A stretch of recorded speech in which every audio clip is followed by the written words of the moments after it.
An important section of the ancient Silk Road passes through today's Uzbekistan, where once powerful trading centers competed in wealth, beauty, and dimension.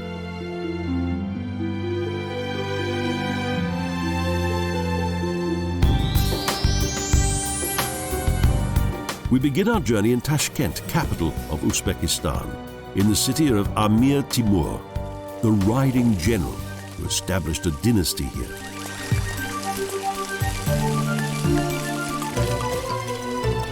The city was famous in both Orient and Occident for its scholars, poets, and artisans.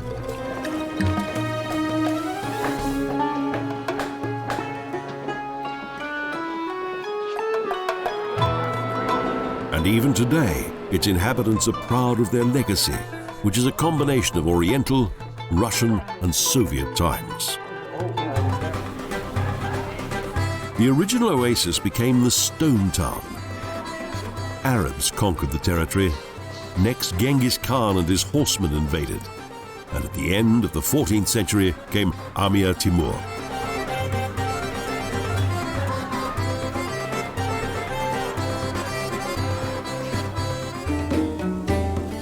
Under the Timurids, the political situation stabilized and Islam flourished.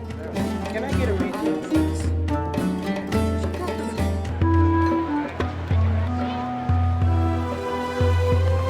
Artistically designed mausoleums and madrassas were built, whose oriental beauty has been preserved right up to the present day.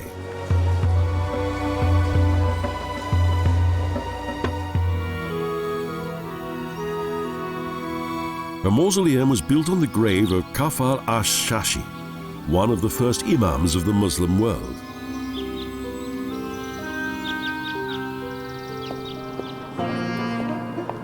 The buildings of the colonial district have been built as in prehistoric times and are inhabited by extended families.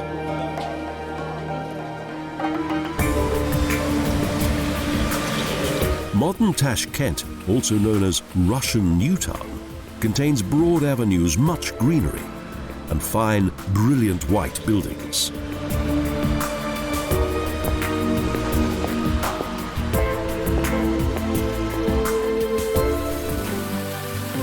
White stalks that symbolize fertility crown the large entrance arcades to the place of independence.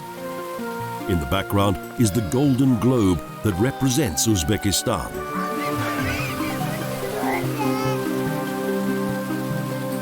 Blossoming flower beds surround various memorials.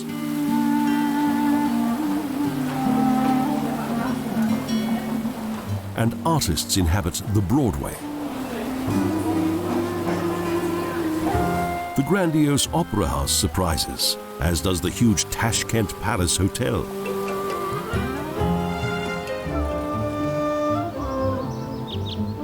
In 1953, a Russian Orthodox church was built in neoclassical style, an unmistakable sign of the religious influences of modern times.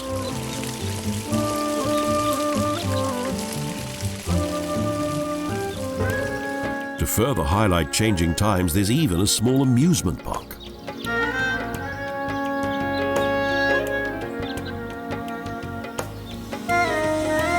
It's a relaxing atmosphere and no sign of the huge earthquake that in 1966 devastated the city.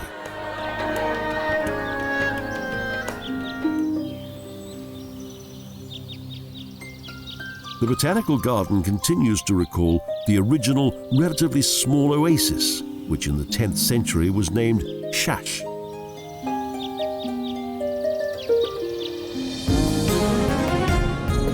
From an oasis on the old Silk Road, 2,200 years later, Tashkent has now grown into a big city with all the amenities of contemporary times. It is also a symbol of peace and friendship. Caravans traveled in sections and passed by the Rock Gate in the southwest.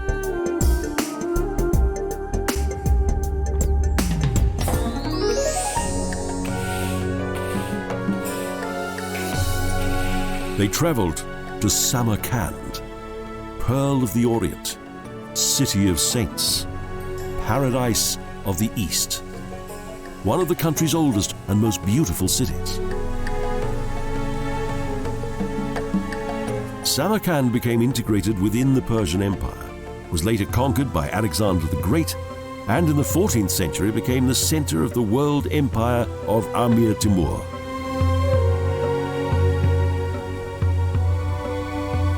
Newly introduced Timurid design further enriched the architecture.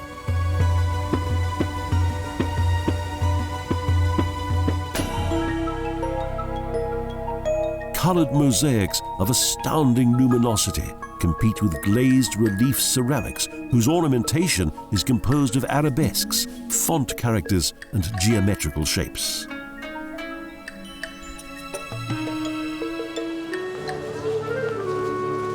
The Tilakari Madrassa is the third madrassa on Registan Square. Numerous symbols depicted on this splendid monumental portal testify to the self-confidence of the land's powerful ruler.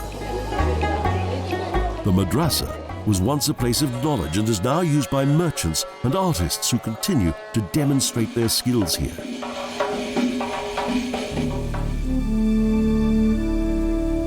Amir Timur progressed from being a mercenary to a brilliant commander and founder of a world empire. It is said that he always passed on foot by the grave of a Sufi sheikh. Nearby is Gur-e-Amir, the grave of the prince.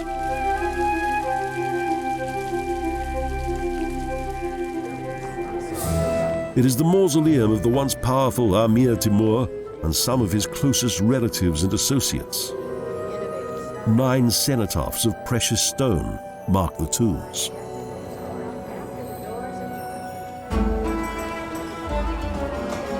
The Bibi Kanim Mosque became Timur's most prestigious project. The largest and most magnificent Friday mosque of the entire empire, named after his favorite wife.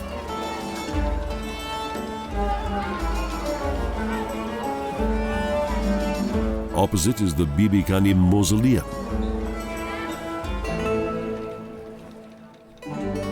According to tradition, it contains the tombs of Timur's favorite wife, her mother, and 3 nieces.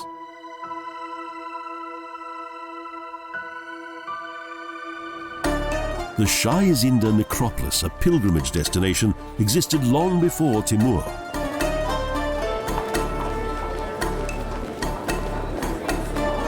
According to legend, it contains the tomb of Qusam ibn Abbas, a cousin of the Prophet Muhammad.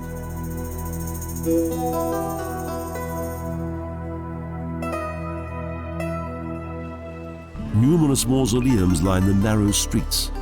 It's a remarkable place.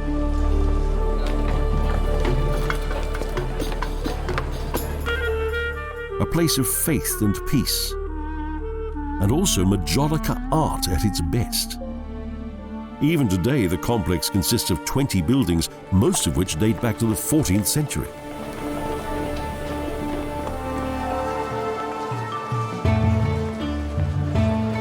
On a hill above the necropolis is Afrosierra, a pilgrimage site of pre-Islamic times. The more than 1,000-year-old Hazrat Hissir Mosque.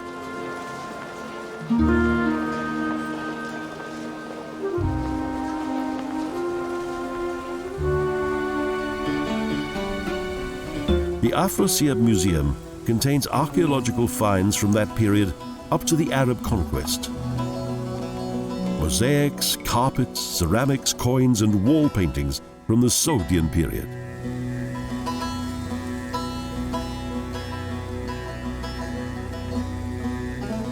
A procession of envoys and a boat with a Chinese feeding bird are among its many treasures. On Afrosierra Hill, there was once Samarkand, capital of Sogdiana, a prosperous city that was famous in the entire Near and Middle East.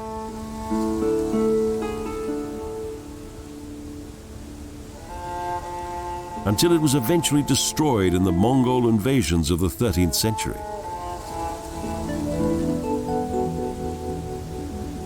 In the north, the hill borders the Sayab River Valley, a sacred source of life.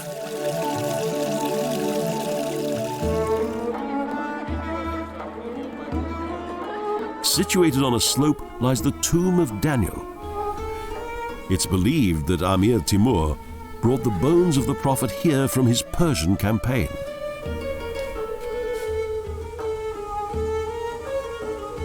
In front of the tomb house is an old tree full of the wishes of the faithful. On a hill on the outskirts of Ulugh is an observatory.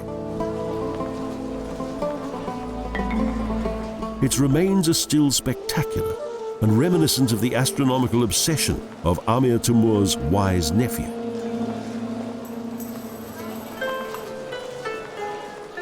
Ulugh attracted famous astronomers to its university, with whom Timur's nephew published the Book of Fixed Stars, its positions deviating only slightly from what is known today.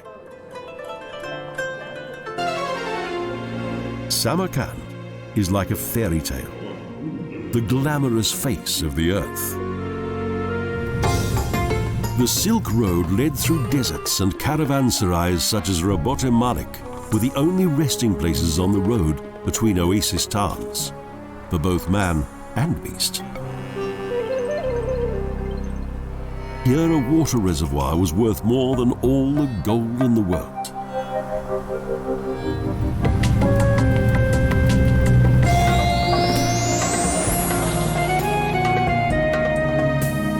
Further west, the caravans on the outskirts of the Kiskulam sand desert arrived at the oasis city of Bukhara, blessed city of God.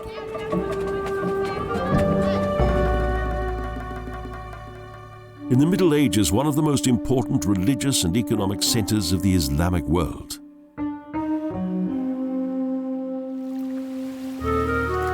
In ancient times, Bukhara was part of Sogdia, a region in Central Asia, in which from the second half of the first millennium BC, a city-like plan developed.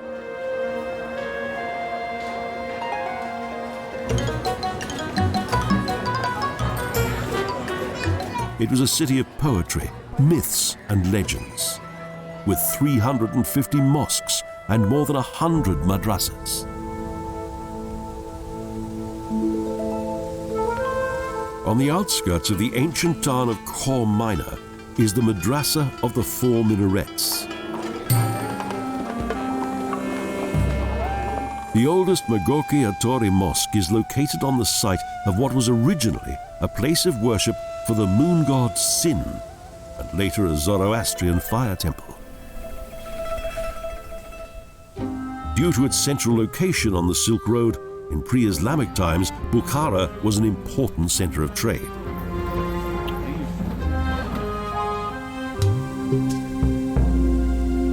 A single building is a reminder of the great astronomer Ulugh Beg. Opposite is the magnificent Abd al-Aziz Khan Madrassa,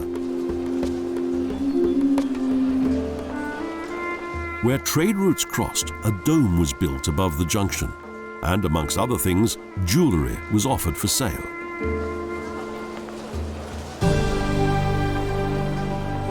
The splendid Pol Kalion complex is even now a notable city landmark.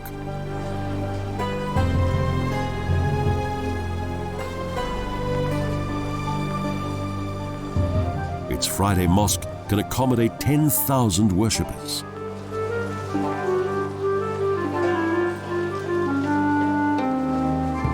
It was built in the early 16th century, the period of rule of the Shabanids.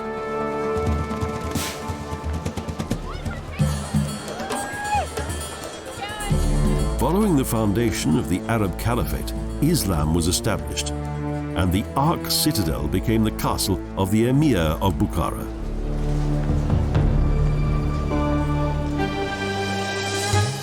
In the Middle Ages, the citadel was a complete city with a palace, mosques, government buildings, warehouses, a prison, and a public gathering place.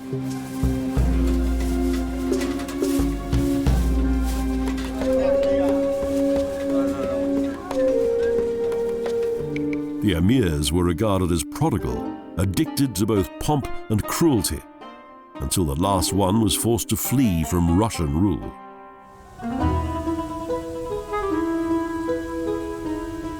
Everywhere, small mosques sprang up.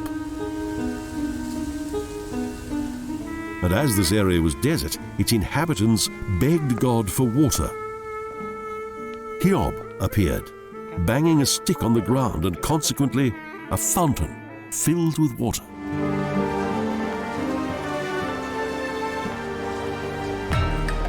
In Bukhara, one of the most famous founders of Sufism both lived and died.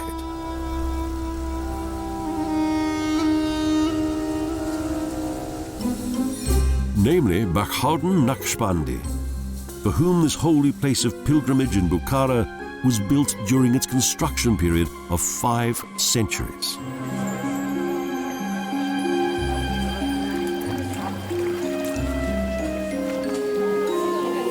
Pilgrims travel here from far and wide.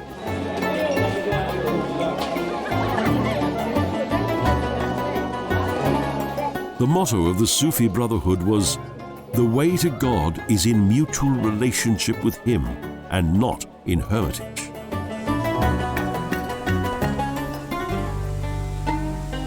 The Pre-Mongolian Mausoleum of the Samanid rulers is an example of Samanid brick architecture and is also the oldest mausoleum in Central Asia.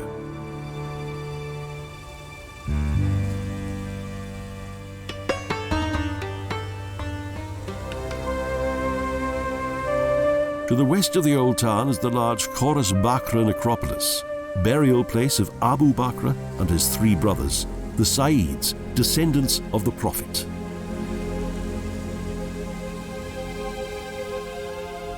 On the northern outskirts is the Sitarai Mohi Hossa summer palace of the last Emir of Bukhara. He spent less and less time in the Ark and preferred to relax here in the magnificent ambience of the palace.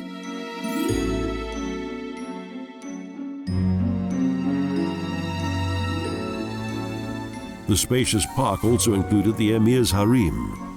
Until the very end, he craved in vain for the eldest daughter of the Tsar.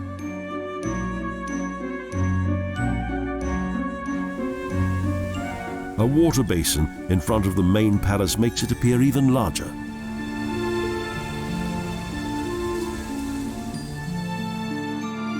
The rooms are now used as a museum for tapestries and embroidery.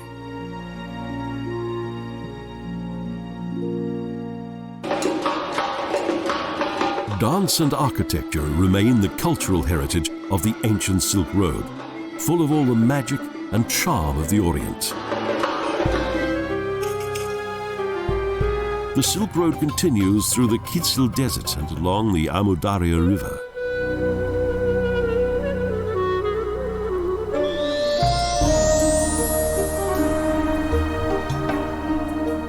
To the oasis city of Khiva, the 8th wonder of the world. Khiva is one of the greatest centers of ancient Khorasan, land of the sun, in the west of today's Uzbekistan.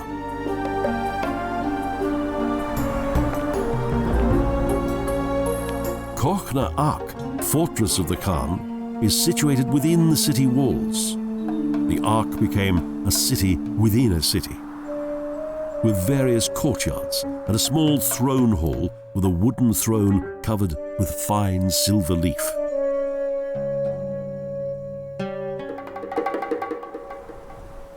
Of the castle's former towers, only the bastion of pure clay and wood has survived. From here, the enormity of the city walls that totally surrounded Khiva can be seen. Opposite the fort is one of the city's largest madrassas. And the History Museum contains splendid costume jewelry.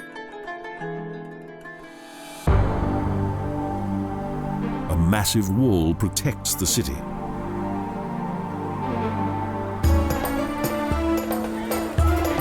Trade has always been done here, and the cities became rich by it. The minaret and Friday Mosque were built upon the foundation of the city's earliest 10th century buildings.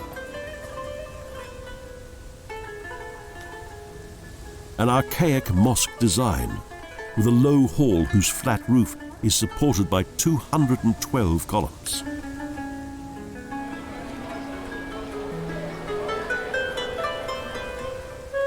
Beyond the mosque is the ancient mausoleum of Jewish Sheikh Said Alavuddin and his guard.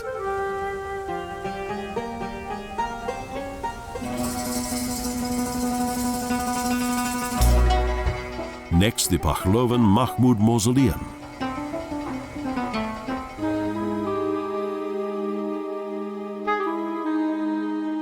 It was built in simple form to commemorate the famous 14th century poet, and from the 19th century came the necropolis of the reigning Khan dynasty of Kungrad.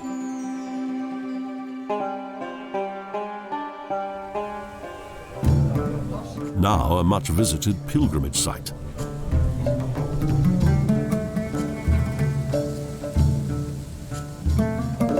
According to medieval architectural tradition, Khiva is divided into two parts, downtown Ikhankara and outertown Dichankara, where the city's residents live and work.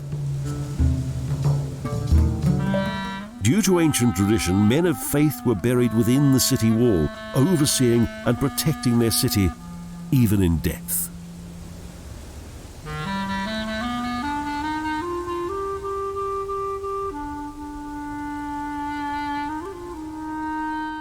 Narrow lanes lead through the oasis town, and outside the southern gate, the fortress walls contain semicircular towers.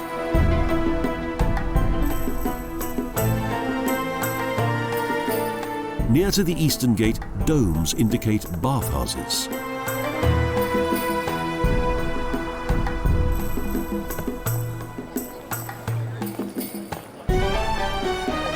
The well-preserved eastern gate is always a hive of activity, as the Grand Bazaar is located just outside the city wall.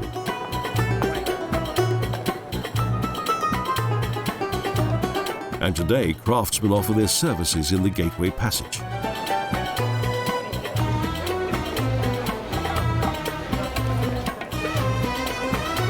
Among one of the city's madrassas, Kutluk Muradinok is one of the oldest, and the courtyard's fountain is still in use today. A small white mosque acts as a connecting link to the nearby madrassa of Arukurecha.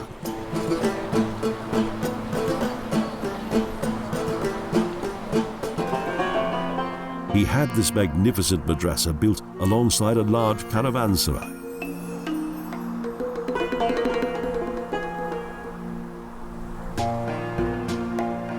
The merchants were impressed. Merchandise is still traded here.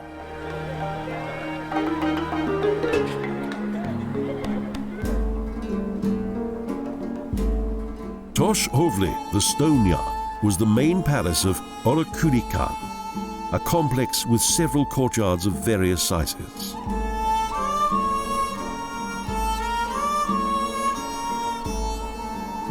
The Mehman Khona was reserved for official receptions with numerous columns and majolica walls. The living and sleeping area of the Khan looks rather cramped in comparison to the large courtyard and rooms of the harem.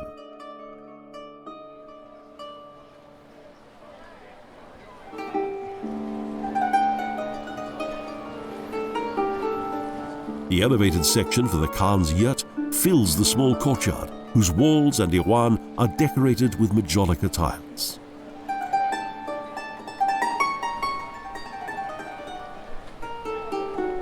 Power and progress are depicted here, and from these a unique style of architecture developed.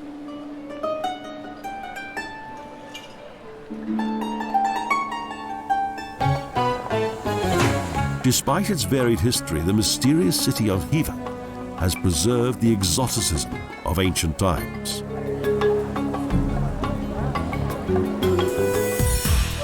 Countless nations have made their mark on the old Silk Road, along which flowering and destruction, recovery and decline were always close together. What remains is the magic and exoticism of the 1001 Nights.